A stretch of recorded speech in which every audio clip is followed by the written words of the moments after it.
राजा चित्रदेव का राजमहल नर्मदा नदी के तट पर था। महल में अनेक नौकर चाकर थे, उन्हीं में गोविंद भी एक था। एक दिन सवेरे की बात है, राजकुमारी नंदिनी बगीचे में फूल तोड़ने के लिए गई हुई थी। उसके साथ गोविंद भी था। नंदिनी के हाथों में चांदी की टोकरी थी। वह तरह तरह के फूल तोड़कर टोकरी में डालती जाती। जब टोकरी पूरी भर गई तो वह महल की ओर चल दी। वापस जाते समय उन्हें लंबी दाढ़ी वाला एक बूढ़ा दिखाई दिया। वो महल के बाहर बैठा था। उसके चारों ओर काफ़ी भीड़ थी। बूढ़ा उनसे बातें कर रहा था। गोविंद, वो बूढ़ा कौन है? नंदिनी ने पूछा। और वहाँ बैठा क्या कर रहा है?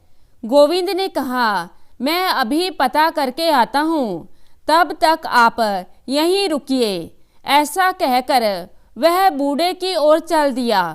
वह कुछ ही मिनटों में लौट आया और राजकुमारी से बोला, बूढ़ा ज्योतिषी है, कहता है कि मैं किसी को भी यह बता सकता हूँ कि उसकी शादी किससे होगी।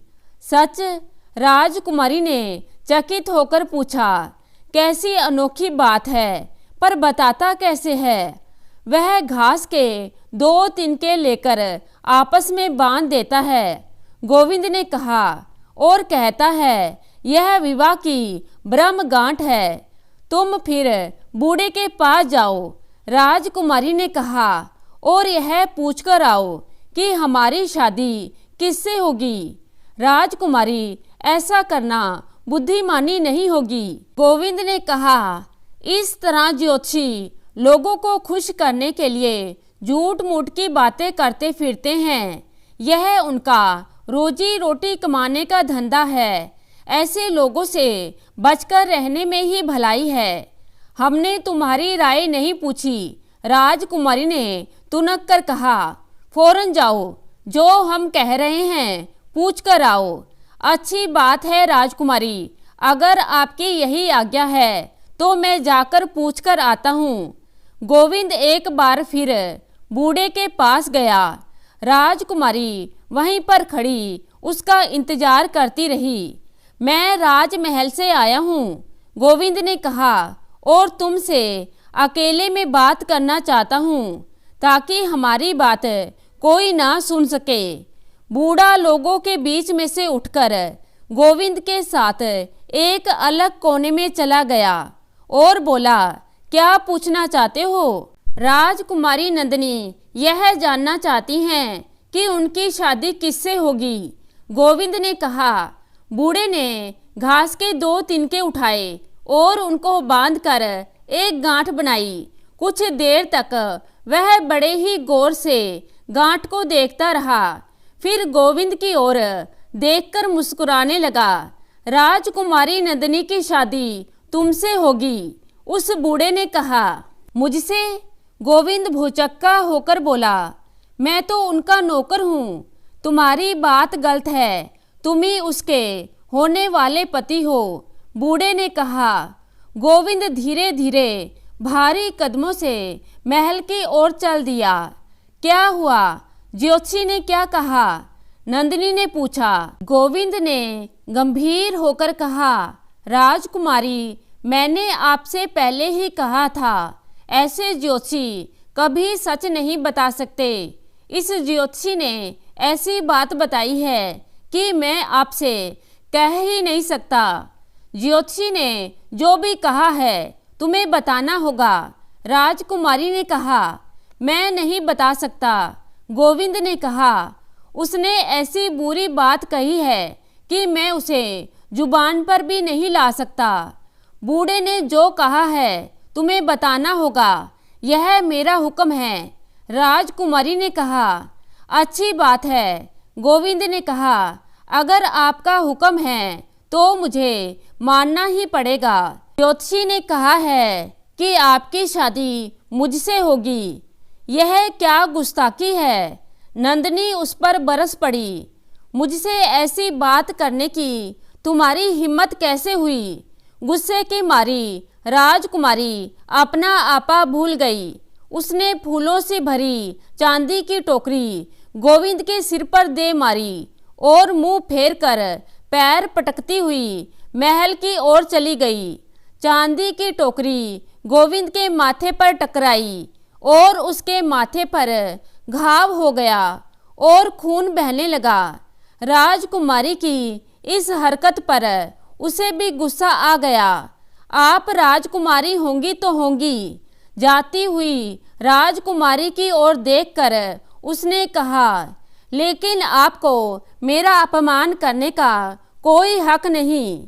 नंदिनी के तोड़े हुए फूल घास पर चारों ओर बिखर गए थे और चांदी की टोकरी एक ओर लुढ़क गई थी।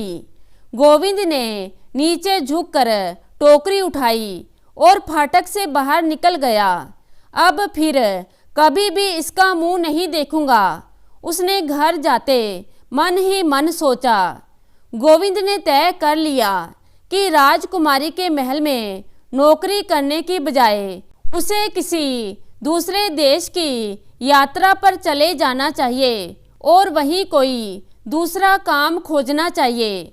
दूसरे दिन सवेरे उसने अपना सामान बांधा और दूसरे देश की यात्रा पर निकल पड़ा। वह कई दिनों तक पैदल चलता रहा। चलते चलते एक बड़े नगर में जा पहुंचा। उस नगर में कोई उत्सव जैसा मना रहे थे। सभी ने अच्छे कपड़े पहन रखे थे और सभी बड़े खुश नजर आ रहे थे। गोविंद ने एक लड़के से पूछा, यह किस खुशी में हो रहा है? लड़के ने कहा, आज हमारे राजा का चुनाव होगा। इस देश के राजा का अभी कुछ दिन पहले ही देहांत हुआ है। मरने से पहले वे हुक्म दे गए हैं कि अगले राजा का चुनाव एक हाथी करे। आज वो हाथी नया राजा चुनने वाला है। यही वजह है कि इतने सारे राजकुंवर और सरदार आए हुए हैं। आओ हम भी चलें। तब गोविंद भी लड़के के साथ उस स्थान पर गया जहां हाथी के इंतजार में ढेरों लोग जमा थे। कई राजकुंवर और सरदार तैयार खड़े थे। उनमें से हर एक यह उम्मीद लगाए बैठा था कि हाथी उसी भाग्यवान को चुनेगा। थोड़ी ही देर में बाजे गाजे के साथ शाही हाथी ने प्रवेश किया। हाथी की सूंड में एक सुंदर हार था। उसने वह हार उसे पहनाना था जो भावी राजा बनने वाला है। हाथी धीरे धीरे आगे बढ़ने लगा। उसने हर एक को गौर से देखा, लेकिन किसी के भी गले में हार डाले बिना आगे बढ़ गया। वह राजकुंवरों और सरदारों को छोड़कर उस ओर बढ़ गया जहां साधारण जनता खड़ी थी। लोग जोर जोर से आवाजें लगाते और हाथी को पुचकारते हुए अपनी ओर आकर्षित करने की कोशिश करते, मगर हाथी शांति से आगे चलता रहा। तभी अचानक गोविंद हाथी के सामने पड़ गया। हाथी रुका और गौर से गोविंद को देखने लगा। फिर उसने आगे झुककर उसके गले में हार पहना दिया। गोविंद के गले में हार पड़ते ही शंख ध्वनि होने लगी। चारों ओर ढोल नगाड़े बजने लगे। राज्य के मंत्रियों ने गोविंद के आगे झुककर सम्मान प्रकट किया। गोविंद के आश्चर्य का ठिकाना ना था। उसे लगा जैसे वह कोई सपना देख रहा हो। इसके बाद गोविंद को उसी हाथी पर बिठाया गया और महल की ओर ले जाया गया। वहां उसका राज्य अभिषेक किया गया।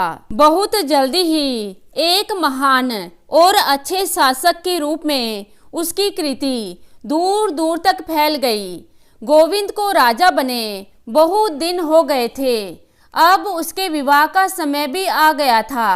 राजा ने योग्य दुल्हन की खोज में अनेक स्थानों को दूत भेजे। नंदिनी के पिता ने भी प्रसिद्ध राजा गोविंद के बारे में सुना। उसने सोचा, अगर गोविंद के साथ नंदिनी का विवाह हो जाए तो कितना अच्छा हो। उसने गोविंद के पास विवाह का संदेश भेजा। गोविंद राजी हो गया। नंदिनी और गोविंद की शादी बड़ी धूमधाम से हुई। सभी ने वर और वधू के लिए मंगल कामना की। जब गोविंद नंदिनी को लेकर अपने राज्य लौटा तो लोग अपनी नई रानी को पाकर बहुत खुश थे। एक दिन नंदिनी ने गोविंद से पूछा, आपके माथे पर यह चोट का निशान कैसा है? इतना बड़ा घाव अवश्य ही किसी लड़ाई के मैदान में लगा होगा। ये निशान? गोविंद ने मुस्कुराकर कहा, यह विवाह का पवित्र चिन्ह है। मैं आपका मतलब नहीं समझी। नंदिनी ने कहा। गोविंद ने कहा, यह निशान मेरे अच्छे भाग्य का चिन्ह है। इसने मुझे राजा बनाया और इसी ने मुझे तुम्हारा पति भी बनाया है। महाराज, पता नहीं आप यह क्या पहेली बुझा रहे हैं। सीधी तरह बताइए कि आपको यह चोट कहाँ लगी। गोविंद ने कहा, तुम कुछ देर यहाँ रुको, मैं अभी सारी बातें बता देता हूँ। इतना कहकर गोविंद कमरे से बाहर चला गया और थोड़ी देर में चांदी की टोकरी लेकर लौटा। याद करो, यह क्या है? गोविंद ने कहा। नंदिनी ने टोकरी को देखा तो उसे सब कुछ याद आ गया। ये टोकरी तो मेरी ही है, उसने कहा। उसने गोविंद की ओर गौर से देखा। अब मैं समझी, आप वही गोविंद हैं जिस पर मैंने टोकरी फेंकी थी। उस दिन मैंने आपसे बहुत बुरा व्यवहार किया था। आप मुझे क्षमा कर दें। गोविंद ने कहा, इसमें क्षमा की क्या बात है?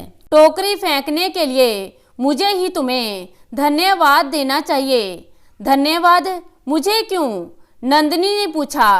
अगर गुस्सा होकर तुम ये टोकरी मेरे सिर पर ना मारती तो मैं आज भी तुम्हारे महल में होता, और महल में होता तो राजा न बनता, और अगर राजा न बनता तो तुमसे विवाह कैसे करता? गोविंद ने कहा। कैसी अनोखी बात है, नंदिनी ने कहा। आखिर उस बूढ़े की बात ठीक ही निकली। तो दोस्तों, कैसी लगी आज की कहानी? आशा करती हूँ कि कहानी को पसंद करेंगे। धन्यवाद।